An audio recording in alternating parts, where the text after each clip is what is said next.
Hi, everybody. Welcome along to episode 77 of Percussion Discussion. Please check out our social media. You can find us on Facebook, Instagram, Twitter, and of course, our world famous YouTube channel. If you wouldn't mind subscribing, really helps. It only takes a second. Thank you. If you prefer to listen on the go, you can find all of our conversations in podcast form, and you can download those from Spotify or Apple Podcasts, if that's your thing. And if you could find the time to leave a small review, it would really, really help also. Thanks very much. On to today's guest, one of the most enthusiastic and motivational people you will ever speak to. He's a drummer, he's a teacher, he's an author, he's a motivational speaker. That kind of that's a given, I think. He's shared the stage with so many incredible drummers. I think everybody in the world knows him if you're a musician. He also hosts the incredible series, the Sessions series on YouTube, where he speaks to the best musicians in the world and interviews them really, really wonderfully. It gives me great pleasure to welcome the fabulous Mr. Dom Famularo. Dom, thank you so much for doing this. It's great to see you again. Thank you so much, Matt. It's good to see you again, too, and I'm honored to be a part of this. You've had some great people here, and I'm in some really great company. Oh, well, hey, absolutely. And so are they. So that's the way we'll look at this. So, Dom, thank you. I really appreciate it. I've spoken to you a few times, met you a few times over the years, and you are still the most inspirational and motivational man on the planet. How do you do it? How do you keep that enthusiasm going? Boy, Manny, I don't think of it that way. I think of it as I love what I'm doing. I'm passion driven from being involved with music. I get to meet so many wonderful people in the course of my day as students, as other musicians. And it's just it has been such a wonderful journey that I am absolutely grateful for being involved in this industry and every day, and with the family that I have and the wonderful, drummers and musicians that I meet. It's easy to, when you love what you do, that every day you wake up, you want to just keep doing it. That's a lovely attitude to have. It really is, and I like it. And I think more people should have that attitude as well. I really do. Well, I try and share that because I really believe that, to be grateful for what we have is an important part to me of stepping forward into a higher level of spirituality in life. When you can connect with people and be grateful for their time, for the effort that we are all on this rock planet that's flying through this universe, and the universe is infinite, which I can't comprehend. And then these scientists are telling us that the universe is expanding. So infinite is expanding. I can't comprehend any of that. So the fact that we're able to communicate as humans on this planet, I think this is a pretty good journey. Absolutely. And the thing is, now with technology, we can communicate without having to jump on plane and spend thousands of pounds or dollars. And, we hook up a computer, put a microphone in, and we're good to go, which is, it's good and bad, but I think it's good personally. I don't see the bad side of it. Yeah, I think it's fantastic. Listen, this is 21st century. We finally arrived in the 21st century that we have this ability of technology. Listen, when the phone was invented, they looked at that like saying, what must have they experienced with that? When the first airplane took off with the Wright brothers flying, what was that? So, if we can accept the change of technology and use it to enhance our lives, this is fantastic. And I love teaching this way because now, by teaching my students this way, I'm able to see them on their own kit. Yeah. So I can see them in their own, their own home on their own kit. We can talk about how it's tuned, how it's adjusted, where if they're coming to me on my kit, they can adjust my kit, but they're never totally comfortable. Cool. So there are many advantages. The lack of now taking away all that travel time. If someone's flying to come for a lesson or if they're driving here, the time that they're saving now to get to that lesson by doing it this way, I ask them to have more time to practice. Yes. It works out great. Yeah, indeed. Well, look, if you don't mind, Dom, can we kind of go back to where it all began for you? I mean, what's your earliest memory of music, if you like? But I mean, forget drums for now, just music itself, I come from a very musical family. My mom was a singer, with her sisters, and there was always music around the household. There was always Italian music. There was always Frank Sinatra music. There was classical music.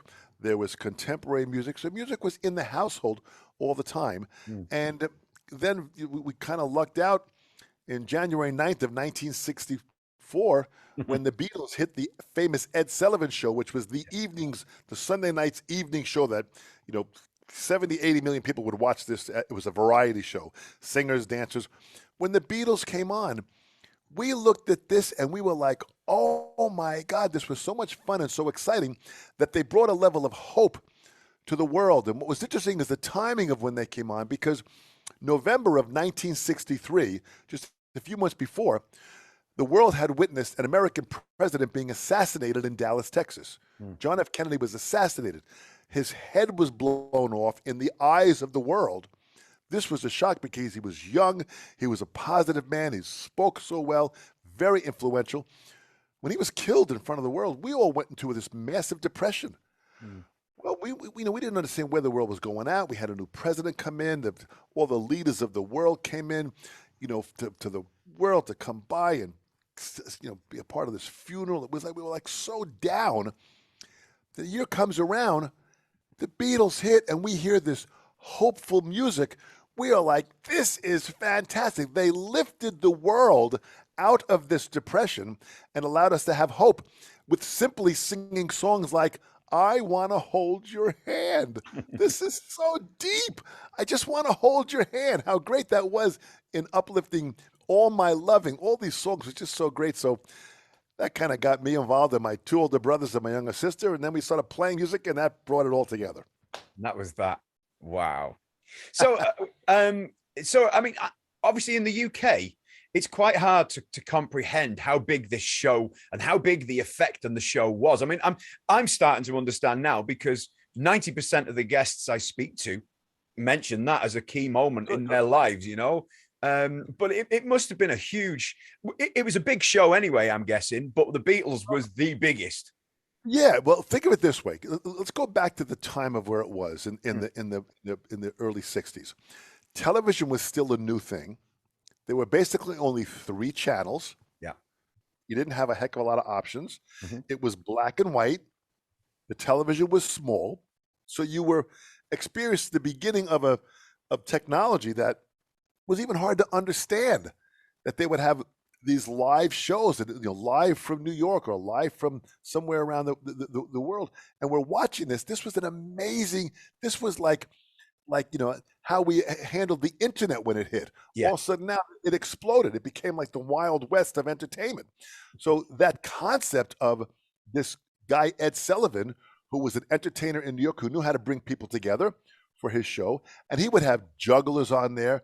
He would have opera singers, comedians, bands. I mean, and so when you watch the show, that hour-long show, you were really entertained for an hour. And life at that time was pretty boring. Yeah. There wasn't much going on. We, as kids, we went outside, we played sports, we had music in the schools, but they gave us these recorders to play music with. So you blew into this freaking plastic thing and you made noise, and it was not fun. And everything. When the Beatles hit on this show, and we saw thousands of girls screaming at them, this was like, whoa, this was like, check this out. It really was a paradigm shift for the world to now go to this next level of hope. And hope is a very powerful word that the Beatles delivered, and they still are delivering it. I just watched the Get Back recording of them from 1969, their last performance together at the top of the Apple recording studios. Yeah. And just watching that again brought tears to my eyes to see that was the time that I relived in my youth, that witnessed this band together, and they are still, all these years later, still inspiring me. Incredible. Yeah. So, I mean, I guess, do we cite Ringo as the reason for picking up drumsticks with you, Dom? Easily, first and foremost. So when I saw Ringo playing, and what I saw was he played, and he had a good feel, and he just kind of was happy. He was playing drums and happy, and the band playing together was a band. They were a unit together that worked together as a family, and his playing totally inspired me. And then as I started playing, we started playing Beatles songs with my 2 older brothers and my younger sister. And as we played these pop songs, we started getting local gigs around the area. 12 years old, I'm being paid now to play drums at people's weddings, their bar mitzvahs, their private parties and anniversaries, and I'm making money doing what I'm having fun. This was like hard to comprehend. This is great. This is fantastic. So once Ringo opened up the door, then several years later, a couple years later, I heard Buddy Rich. Ah. And then all of a sudden I went, whoa, there's a whole nother type of music out there. I love pop music, but now there's a whole nother type of music out there. This jazz and now technique and stepping into the instrument more deeply. Yeah. That opened up a whole another path. Wow. I mean, you've had some serious heavyweight teachers along your path. And how far along the journey were you before you got some of these teachers? I mean, some of the names I've got, Jimchapin, Joe Morello, for example. How far down the line were you before these happened, Dom?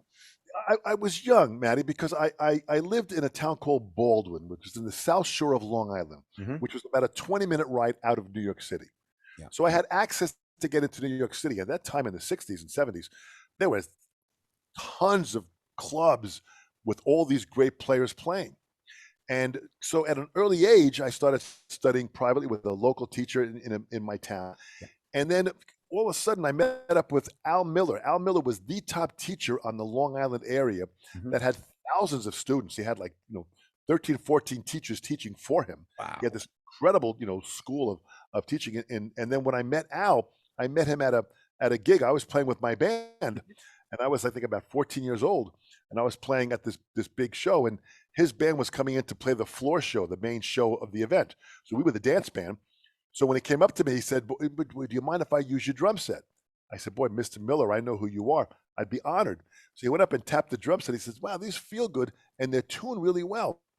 He said, "I like this." So he played the show, but I said to him, "Mr. Miller, can I sit next to you so I can watch you play the show?"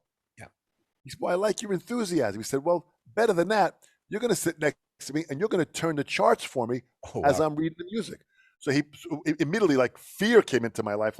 Now I had to really focus on following the music and turning the page to where it was. So he got me involved, and that pulled me in further. Yeah, he was a brilliant man. So once that happened, afterwards I said, "Boy, Mr. Miller, that was fantastic." I said, "Give me a call tomorrow. I'm going to squeeze you in for a lesson. I liked your playing. I heard you play." He squeezed me in for a lesson, and then that opened up the door of formalized learning to a much higher skill. Sure. And was it, I can't remember, was it through Al that you met Buddy Rich? Because it's a lovely story involved. If you don't mind telling it, because I love this story. I've heard you tell it before somewhere. I can't remember where, but I relive this every time I tell the story, because Al was such a great person. He was a mentor. He was a beautiful guy, had a wonderful family, and I'm still in touch with his son. Al passed away in the year 2000. And Al, had pictures in his studio, had 2 drum sets, 2 practice pads, mirrors all around. So it was really kind of a pretty advanced studio in the 60s. 2 drum sets was like, wow, no, you never saw that. And he had pictures of Buddy Rich all around the room. Now, Buddy, we knew was a top drummer. We used to watch Buddy on a late night talk show that's called the Johnny Carson Show, the Tonight Show. We'd watch him on there every 6 weeks. Buddy would be on playing with his band. So, we'd stay up to watch Buddy at 11:30 at night until 1 in the morning. It was always fantastic. And one day Al said to me, it was about 1971. I was about 18 years old. And Al said, "Boy, I want you to come over to my house tomorrow to meet a buddy friend of mine. We're going to have dinner and just hang out a little." So he said a buddy friend of his. That was so I'm thinking, some guy that's probably a drummer is going to come by, and who knows. So he said, bring some wine. So I got some wine. So on my way driving to his house, there was a very famous jazz club called Poor Peter's. And as I'm riding by, on the marquee, it says, "Tonight, the Buddy Rich Big Band." So I'm going, my gosh, I know Al loves Buddy Rich. I stop by, I go right up to the counter, and I said, "Are there tickets available?" He says, "Yeah, there's." So I buy 3 seats for the front row center. Yeah. I go, I'm going to really treat my teacher. This is so great. I had some money because I was already a working drummer. I pay the money, which at the time was a decent amount of money. Get the 3 tickets, put it in my pocket, get back in my car, drive 2 blocks over to Al's house, knock on the door. I said, "Al, this is great. I'm here. Here's the wine. And have I got a surprise for you?" He says, "Well, fantastic. Come on in. I've got a surprise for you too." I walk in the house. I turn to the right to go up to the steps to his living room. And there's Buddy Rich. This is like I see, I can't believe what I'm seeing. This is the guy that we're studying. This is the guy that's on television. I just saw him a few days before playing with Frank Sinatra. Buddy Rich. So Al says, buddy, this is that young student of mine, Dom Famularo. Dom, this is Buddy Rich, dear friend of mine. We're in the services together. I walk up and I'm shaking Buddy's hand. And as I'm shaking his hand, and Buddy was short, he wasn't that tall. I'm shaking Buddy's hand. And I said, Al, you said I was going to meet a buddy friend of yours. This is not a buddy. This is the buddy. Buddy loved that. He laughed hysterically. He said, you bet your ass I'm the buddy. He said, now let's sit down and have some food. So Al barbecued some steaks and we ate. And I just listened to the stories of how Buddy talked. He was just so full of sharing stories and telling about the old days. Now all of a sudden it's like about 7 o'clock or so. And Buddy goes, okay, guys, come on. We got to go to the gig.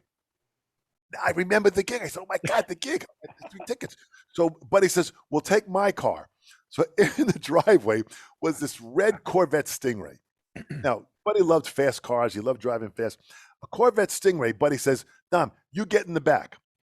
If you know the Corvette Stingray, there's really no back seat. No. It's kind of where you throw your attaché case, I get in, I squeeze behind these seats. My leg was half out the freaking window, and Buddy's laughing. We get in the car and we're driving. And as we're driving to the gig, I said, guys, Buddy, I didn't know I was going to meet you. I bought 3 tickets to the show. So Buddy, as he's driving, says, well, give me the tickets. He goes, how stupid was that? You're going to sit backstage with Al. So I reach out, I hand Buddy the tickets up front. He pulls into the front of Poor Peter's, and there's a lineup of people now buying tickets. He gets out of the car, walks to the last 3 people in line, gives them my tickets and says, see you front row center. Wow. Everyone is like shocked. He turns around. People couldn't even believe it. He gets back in the car. We drove around the back of the club, go in the backstage area. He puts 2 folding chairs behind the curtain on the side of the stage where his drum set was, which was stage left, puts the chairs there, says, guys, you guys hang here. After the show, I'll drive you guys back. He takes off. So I'm sitting with Al and I'm going, Al, this is about as surreal as you can imagine. I said, what? We were in the service together. Whenever he comes into town, he gives me a call. We've been friends since 1945. And it was incredible. So that was the first, experience. But when you're backstage at a Buddy Rich concert, there's 3 different levels of people that you meet. There's first all the drummers. Yeah. So all these drummers that I met, Morello, Shelly, Manne, Chapin, Carl Palmer was back there all the time. Wow. Elvin, Papa Joe Jones, Max Roach. It was Art Blakey would come by. So you meet all the great drummers. The second is you meet all the great band leaders. I met Basie, Ellington, Stan Kenton, all these great, because they'd want to go hear Buddy's band, so they'd go backstage. And if you're just there, it was not a large area. You met them, you shook hands, hi, Mr. Ellington, nice to meet you. And I talked to these guys while they were in between sets. It was really, and I was 18. I was like this was like, they were still huge legends, and they were on television, on recordings. I mean, that's where I wanted to aspire to get to. The third level of people were the people that Buddy knew, which was the Rat Pack. Frank Sinatra, Dean Martin, Sammy Davis Jr. Jerry Lewis I met a couple times backstage. Jerry Lewis was a wonderful drummer. He's actually Buddy Rich's daughter's godfather. Okay, right. So he used to come a lot to the shows. And we'd meet these guys. So when I would get home, and I'd say to my mom, I said, Mom, but you're not going to believe it. I met Jerry Lewis today and shook his hand. And he was a huge comedic star. My mother would say, oh, stop it. You didn't meet Jerry Lewis. I'm telling you, I met Jerry Lewis at the Buddy Rich concert. Oh, my gosh. Where was it? I said, it was at a high school in New Jersey. Oh, he wouldn't go to a high school in New Jersey. I'm telling you, I met Jerry Lewis. I said, hang on a second. So I'd call up Al Miller. He was on his way home. I'd call him and say, Al, would you tell my mom who we met tonight? Of course, she knew Al Miller. I was taking lessons with him. Yes, of course. And he was very respectful of him. He said, yes. He says, Mrs. Famularo. He said, we hung out with Jerry Lewis tonight. He goes, really? He says, oh, yeah. He knows Buddy and this. So when he hung up, my mother would say, unbelievable. So my parents are starting to see this opportunity that was happening that was really magical. It was a really magical time. And then meeting Papa Joe Jones, who I took some lessons with, this was a gentleman at the highest level of knowledge and expertise and technical ability and experience and wisdom. It was amazing to experience these guys. You've had an incredible life, haven't you? I mean, so far, I Oh, mean, you know, I mean, what a memory to have, to be able to regale that story. But the yeah. names, I don't think these days, I don't think it's possible to get that kind of all those names into one story, because, you know, there's famous people out there, but legendary people we're Well, talking. they didn't. They hung out backstage, you know. Mm. And a couple of times when I went to a Count Basie show, Mm. if I'd go backstage because I knew the drummer, the drummer with Count Basie at the time, which was Butch Miles. When Oh I yeah, went, Butch has been on the show actually. Butch is a gem of a person, a Yes. phenomenal person. When I'd go backstage with Butch, I'd meet Count Basie, and he'd kind of know me. Hey, yeah, with the Buddy Rich, and you'd meet other people there. So the backstage area was really kind of a unique area. It was really kind of like a hub of socialization Mm. at that time. And it was very rare. I mean, when I met Sinatra came backstage one day, again, at a club that Buddy was playing in like, Brooklyn. Yes. And all of a sudden we're backstage and I'm sitting in a chair. And next to me was my teacher, Al Miller. And we're sitting in this chair and we're watching Buddy. And all of a sudden Sinatra walks in. So he walks in, and as he walks in, I there was no real place to sit. So I stood up from my chair and walked around behind it. And I said, very quiet, I said, Mr. Sinatra, please sit down. So Sinatra walks over to the chair, turns around at me, looks me right in the face and says, smart, and then sat down. Wow. It was deeper than thank you. Wow. That his compliment was smart. You're smart. You noticed the fact that you were aware of that, and then you gave my seat. That was like good parenting background. He just said one word, smart, and that just stayed with me about how cool these guys were. And it was just so wonderful to be around this intensity.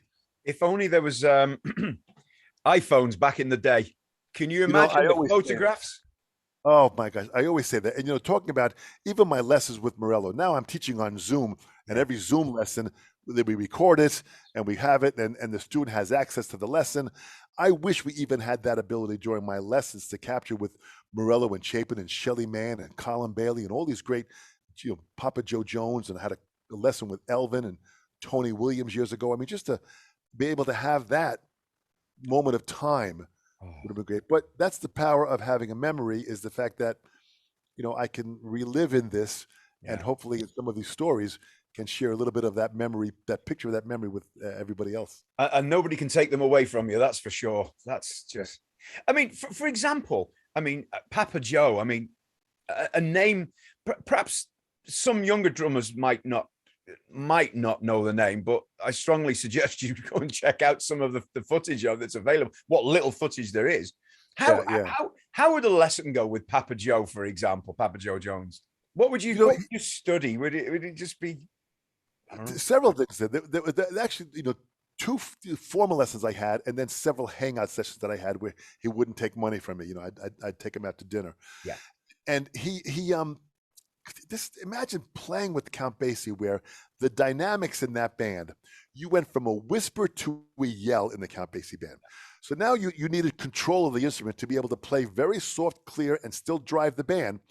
And then in the middle of the song, crank out to a volume that was explosive, and then immediately come down to a whisper again. Yeah.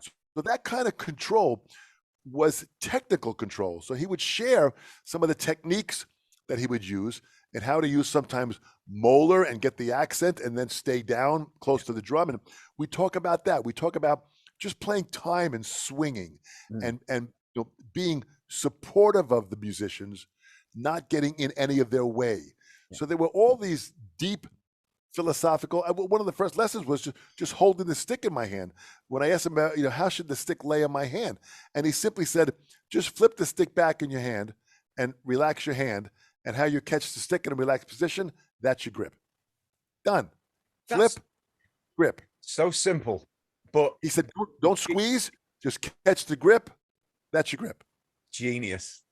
It really was. It was so, because of his wealth of experience, he was able to explain things in such a concise way that got to the knowledge and the education and the core of it quickly. That is brilliant teaching and brilliant education.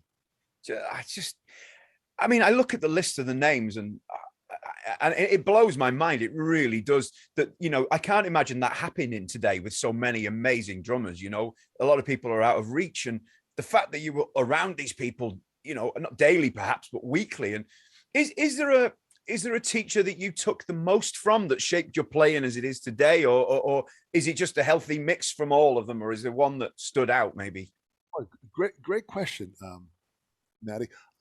I think everybody offered me a piece of the puzzle. Yeah. And I had to see it at the puzzle. Some pieces were bigger than others, but everybody had the right piece that was needed to go there. Papa Joe Jones, and just how I hold the stick to this day. I can't put a stick in my hand and not think of Papa Joe Jones. This is 50 plus years later. Yeah. The elements of what Morello showed in just understanding rebound and letting the stick work for you. Jimchapin showing me the power of molar and speaking terms like give the stick a wish of its own. Okay. Shelly Manne talking about stepping deeply into the music and using the most amount of tools that you have for that needed situation. Own all the tools, but only use the ones you need for that situation at that moment. Yes. So Colin Bailey showing me some of his bass drum technique with his book Bass Drum Control. I would go to his house in 1976 when I moved to California. I'd go to his house for a lesson, and I'd move his floor tom and lay on the floor and have him play, and I just watch his foot up close and just see the movement. And it was just all those moments that there's not a time where I speak about double bass playing when I'm teaching the double pedal, where I'm not pulling Colin's piece of the puzzle out. With Joe Porcaro, when I took a couple lessons with him in 1976, he came out and just was like he painted music in midair. He would give you concepts and ideas. It was incredible, you know. So Ralph Humphrey, I took lessons with Ralph Humphrey back there. Jim Keltner, I mean, all these guys. And then I met Jeff Porcaro in 1976, and we started hanging out with Jeff. And once you hang out with Jeff, you know, you got to wear a seatbelt because you're on a roller coaster ride in everything that you do. And that was a whole nother experience. So all these, I was very fortunate because of where I was born on Long Island, being close to New York City, having a great collection of musicians that were creative, having a band that went out to California. And the band that went out to California, this trio that I had, the guitar player in the band, phenomenal player Tonio Pedicana, eventually went on to manage Frank Sinatra the last 25 years of his life. And we still talk to this day. And he just came out with a book called Sinatra and Me in the Wee Small Hours by Tonio Pedicana. Great title. He just sent me the book. He's got my name in there that he mentions about us going to California together, how he met Sinatra. It's an amazing story. And just all of these people were highly motivated wave makers. That's kind of what I surrounded myself with. Incredible. You know, the fact that so many individuals have shaped your life, and it sounds like you didn't waste a second of any of those lessons. You've took it all in, soaked it all in, and kind of spat it out as your own style. You know, maybe that's the wrong choice of word, spat it out, but you get where I'm going. I totally get what you're going, and that actually is a good way of saying it, because it is taking in this, it's chewing this knowledge and then spitting out, you know, the parts of the knowledge that are going to help me to develop who I am, and it really has been just great guidance. I mean, I go back to my parents. My parents, when they're long gone, but they really were incredible role models to give me the confidence to seek out these people and not be afraid. When I first met Max Roach, I went to hear him play at a club, and he blew me away. He played like 3 or 4 sets that night, and just every set was he just played so brilliantly. He was intense and creative, and his playing was relaxed, and he was smiling, and he played great. When the show was over, the place cleared out, and I walked up to him and I said, you know, Mr. Roach, I am just blown away. Can I shake your hand? I shook his hand. And he said, you a drummer? I said, yes. Because you're taking lessons? I said, yes, I'm studying with Al Miller on Long Island. He said, oh, I know Al. Please tell Al I said hello. I said, can I ask you a question? He said, yeah. I said, how do you have this level of freedom? How have you achieved this level of just what you feel you express? And he said, boy, good question. He said, in order for me to answer that, you got to come up on stage and help me pack up my drums. So he got me to work right away. Yeah, Here I am taking the nuts off the cymbal stands, and I'm talking to him. He said, 3 things you want to learn. You want to learn Gladstone, George Lawrence Stone, and Sanford Moeller. Yeah. Billy Gladstone was finger technique. Yeah. Stone is wrist and rebound. And Moeller is this whipping and arm technique. If you have those movements, that will give you more relaxability and fluidity on the drums. Yeah. Those 3 names. When he gave me those 3 names, I said, wow, this was now 1971. I was 18 years old. I said, Mr. Roach, I want to study with these guys. If that's what I got to learn, I want to study with these guys. He said, too late. They're dead. Now, he didn't say, listen, these guys got old, they got ill, they stopped teaching, and they eventually passed away. He didn't slowly take me down that path. He hit me New York style. Too late. They're dead. Done. Kaput. Over. Nice talking to you 6 feet under. He didn't waste a moment. It was that level of intensity. So my next question, which he was so impressed with, I said, well, if they're gone, who were their best students? He said, that's the right question. And that's where he sent me to Shelly Manne for Billy Gladstone, Joe Morello for George Lawrence Stone, and then Jimchapin for Moeller. And that began the journey of, like, you know, assembling this information and pulling these pieces of this puzzle together. I mean, you've studied with the godfathers of drums and drum technique. There's another story, and I can't remember, I forgive me, I can't remember where I heard it about Jimchapin. Literally, guys on his deathbed practicing. Yeah. I mean, can you tell that? I mean, it's an incredible. This man was poignant for many levels because, you know, Jim lived here on Long Island. So he lived further east of me. So where I live now, I'm about an hour out of New York, and Jim lived another hour further. So he was towards the end of Long Island. Long Island is a kind of it's a 3-hour car ride to go from end to end. Yeah. So whenever Jim would go into the New York area, he'd pass my home and we'd get together. So when I met Jim in the late 60s, I got to know Jim as a teacher, as a mentor, as a friend, and I helped him with his career, doing his video for him so we could capture his teaching of Moeller. I produced that and organized that. And we hung out all the time and did things together and traveled the world together. So it was a really close relationship. When he got older and he was 89, he was in a hospital and a rehab hospital down in Florida in Fort Myers.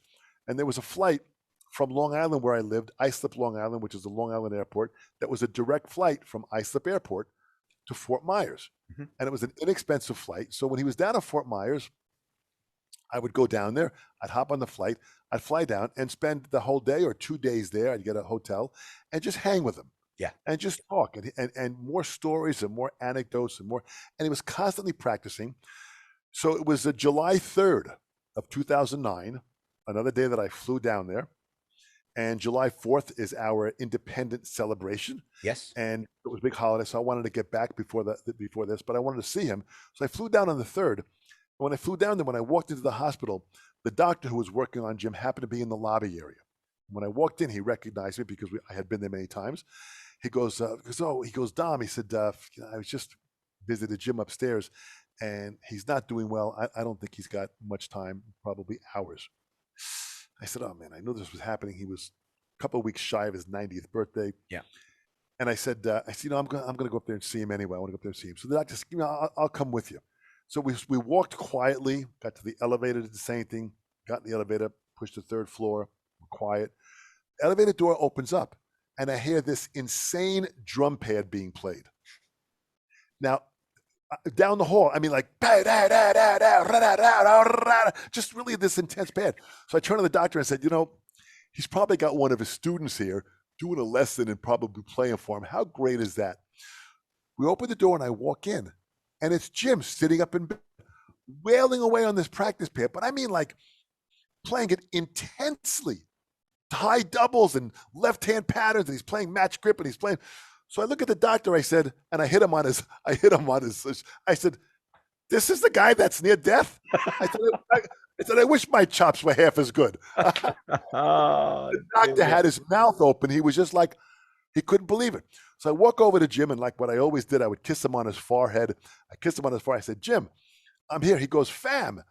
He said, great that you're here. I said, Jim, what are you doing? What are you doing? He goes, I'm practicing. He said, as a matter of fact, I'm noticing my left hand getting better. It was so, and he was playing great. So we talked for about an hour or so. The doctor kind of stayed for a long time. When I left, I said, Jim, I said, listen, we're trying to put together a 90th birthday party for you. It's in less than 2 weeks. I've talked to the guys at DW, John Good and Don Lombardi. We got, the people from Sabian, they all want to come down. All the companies, they're going to fly down here. We're going to take you out to a wonderful meal to celebrate your 90th. Jim says, that's wonderful. I kissed him on the forehead. He says, fam, I love you. Thanks for all you did. I said, Jim, I love you too. I said, I'm going to see you real soon. I left. Doctor's there. I leave. Goodbye. I get in my car, rental car, back to the airport, hop on the plane, get back home late that night. The next morning at about 9 o'clock in the morning, I got the call from the doctor that Jim had passed away. But what's interesting is Jim had died on July 4th.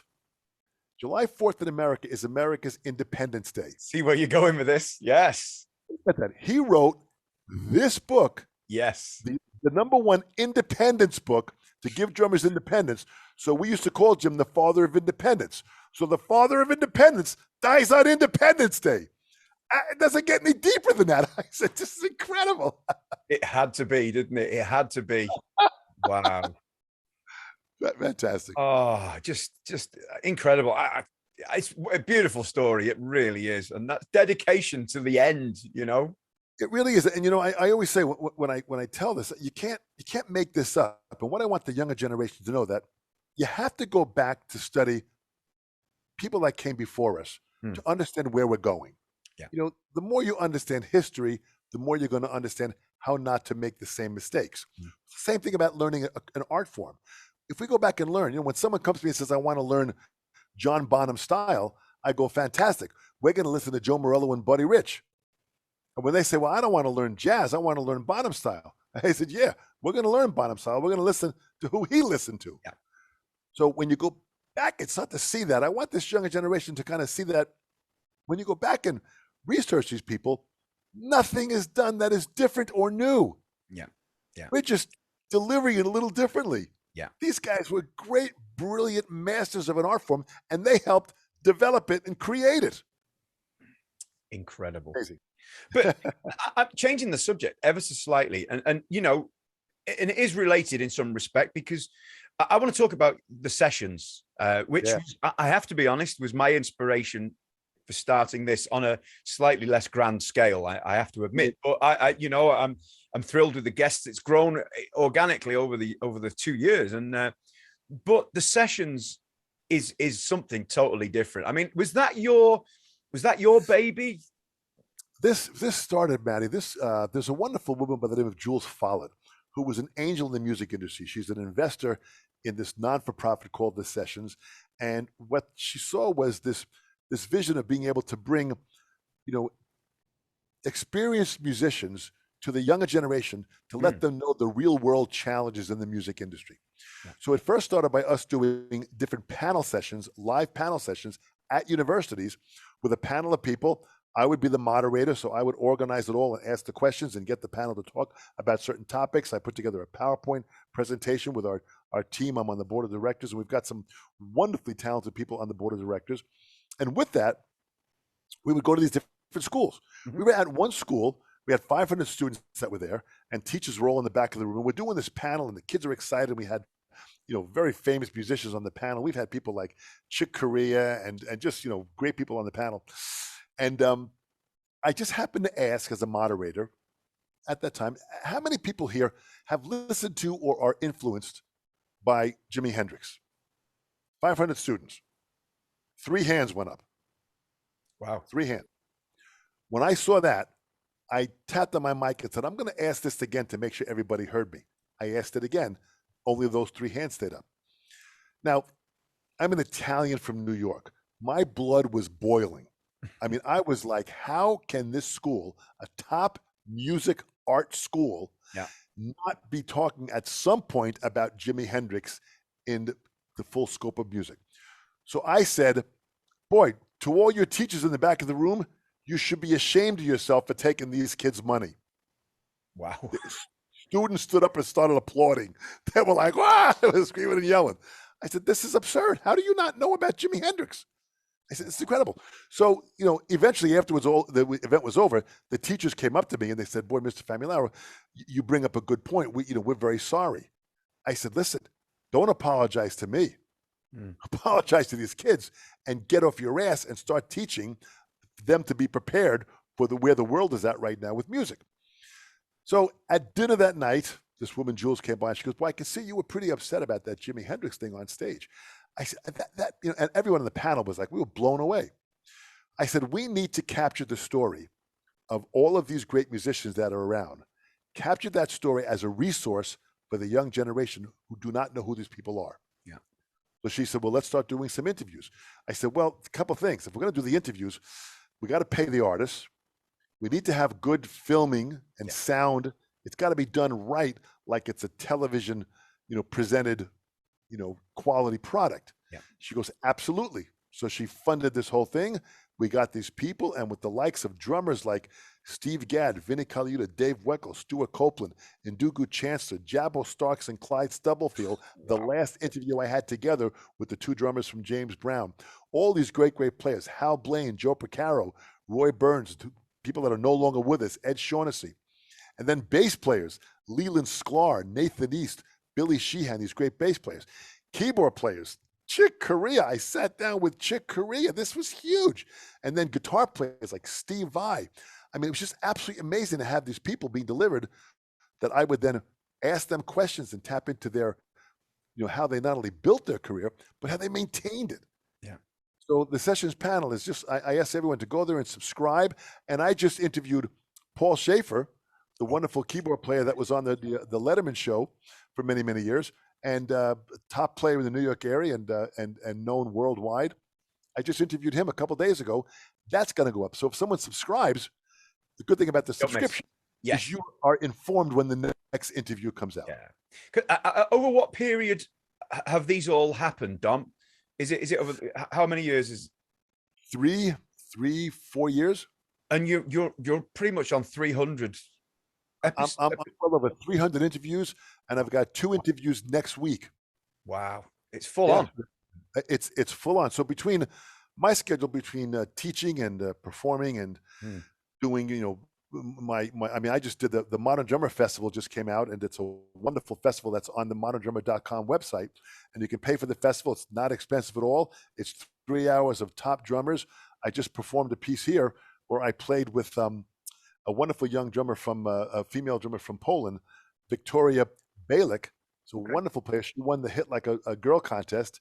Wow. And I recorded a part here with a bass player and wrote a piece that we both could play back and forth. And then I sent that to her. She recorded her part, sent to Modern Drummer. They edited it together. And this festival is now online. It's just fantastic to have that. So between doing all that, I squeeze these interviews in and make it happen. Incredible. I mean, just incredible. It really is. And do you have to travel far to do these? Where are they filmed, Dom? We originally were doing them like when we would have the NAMM show. Yeah, we would go to the NAMM show, set up our film crew there, and in between the NAMM show, I would do interviews there because a lot of the artists would come to the NAMM show. Yeah. But now we're doing them online. We do them on Zoom. Right. We have several cameras that will shoot the computers and record from the computers, and we have an editor in California that films it and edits it. So what you're seeing now are these what we call artist series at a distance. Now we're doing it by Zoom, so it's much easier for the artists because of COVID and because of now saving on some travel expenses. So we're still pumping these things out. It's still exciting. We've got a list of so many more artists that we have coming in.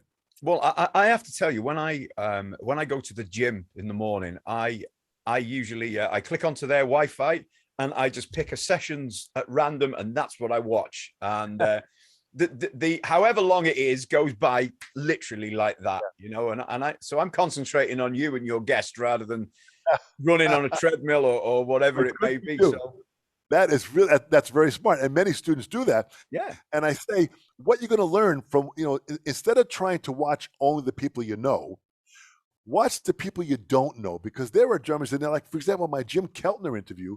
Yeah. Many people don't. Jim Keltner's 79. That Jim Keltner interview was just so deep. Jim has played with the likes of everyone, and to hear his interview, or to hear Hal Blaine talk about his recordings in the 60s and 70s. Hal's no longer with us. To capture these stories and hear their inspiration of not only how they built their career, but how they maintained it, and their business skills, and their sheer level of perseverance. Yeah. That's the common denominator that goes through all of these great, great artists. And that legacy is going to be there forever, for the future generations. And I have to say, I know you're sat in front of me at the moment, but you are the ultimate host for that. You really are. And I mean that sincerely. It's done with warmth and respect, but you still get the relevant information from them, yeah. And I don't know where that's. I think that if it's a skill, I learned that from teaching, from listening to the students and being attentive in that hour of that session, being there. And it's what my next book is about. Following up, I wrote a book called The Cycle of Self-Empowerment several years ago, and the follow-up book to that is called Owning Now, to own the moment. So when I'm in that interview, as I am with you now, Maddie, when we're here right now, I am in this 110%. I'm with you. I'm not worried about what I just did before or what I have to do later. It's this time right now that we're squeezing and owning the moment and owning now that allows us to have that maxability of conversation. So when I'm with these artists, even like yourself, I'm here 100%, and I want to make sure we get the most out of it. And I think that's really obvious on the sessions. I mean, you've such a diverse group of musicians you've interviewed, and everyone I've had something from every single one. As you say, people I'm perhaps not that aware of. And people like Leland Sklar with the long white beard, bass player that's recorded with everybody. Yeah. He's getting ready to go out with Phil Collins now on this next tour. I mean, he's just traveling globally. His interview was so great, and he really doesn't do any interviews. Yeah. So having that interview captured these great artists and what it was. And it was pretty magical to be with these great, wonderful, legendary people. Wow.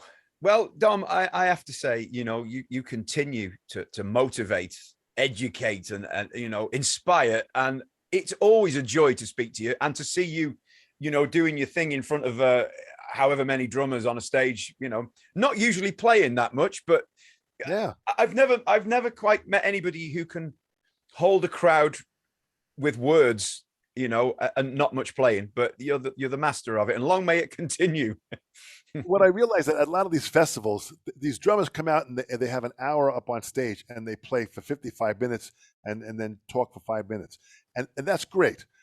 What I did the reverse of that. I said, I'm going to come out and talk and inspire them.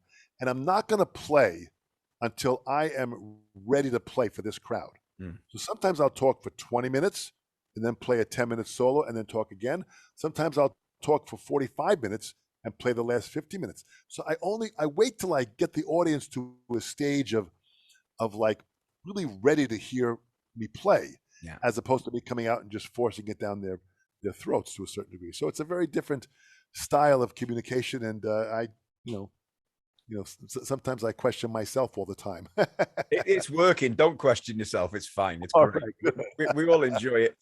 Look, Dom, you've already told me your packed schedule for today, so I don't want to take up any more of your time. You've been a gentleman. I really appreciate you giving up your time so generously. So it's always a pleasure. You are a real leader of the community. You are also an ambassador to our art form. So any way I can help you out, I'm a phone call away, man. And stay well and stay safe. Same to you. Thanks so much, Don. Thanks, Maddie. Have a great day. Goodbye. See you now. Bye-bye.